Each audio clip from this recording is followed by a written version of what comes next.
Conversation کا ٹوٹ جانا یا بات کا تسلسل باقی نہ رہنا یہ اس لیے نہیں ہوتا کہ باتیں ختم ہو گئی، بلکہ اس لیے ہوتا ہے کہ فلو ختم ہو جاتا ہے۔ کانورسیشن فلو کا مطلب ہے کہ بات کو آگے ایسے بڑھانا کہ درمیان میں کوئی آکورڈ سائلنس بھی نہ آئے، انرجی لو بھی نہ لگے، اور دو لوگ آپس میں آخر تک انگیج رہیں۔ اب سوال یہ ہے کہ کانورسیشن فلو کب ٹوٹتا ہے؟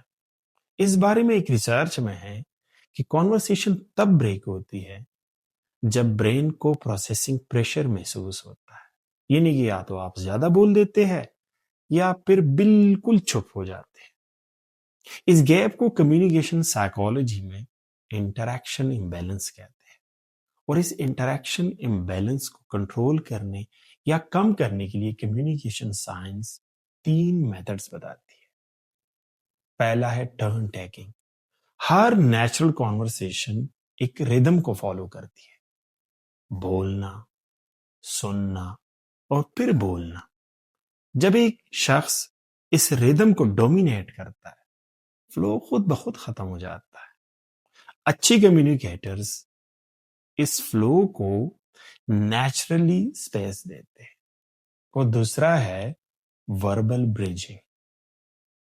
کانورسیشن میں بات کو اچانک بدلنے کی بجائے پہلے آپ کو ایک چھوٹا سا برج یا ایک پل بنانا پڑتا ہے۔ جیسا کہ آپ کی بات اچھی ہے لیکن میری ذہن میں ایک آئیڈیا آ رہا ہے، آپ بہت انٹرسٹنگ بات کر رہے ہیں، لیکن میرے خیال میں اس طرح کی جو چھوٹے چھوٹے کنیکٹرز ہوتے ہیں، یعنی کہ بات کو جوڑتے ہیں، کانورسیشن کو اچانک بدلنے کی بجائے سموتھلی بات کو آگے لے جاتے ہیں۔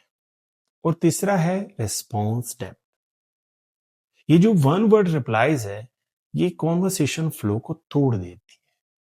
اگر آپ کے رپلائی میں تھوڑا سا ریفلیکشن یا کنیکشن ہو تو اس سے بات نیچرلی آگے چل پڑتی ہے، اور اس کو کمیونیکیشن ریسرچ میں ریفلیکٹیو ریسپونڈنگ کہتے ہیں۔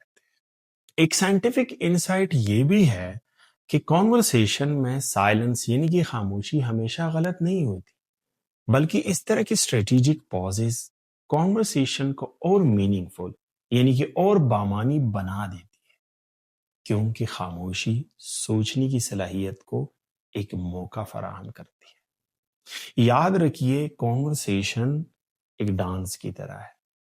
کب بولنا ہے، کب رکنا ہے، اور کب آگے بڑھنا ہے، یہ سب سگنلز ہوتے ہیں، اور جو انہیں سمجھ لیتا ہے اس کی بات بورنگ بھی نہیں ہوتی اور کانورسیشن فلو بھی نہیں ٹوٹتا۔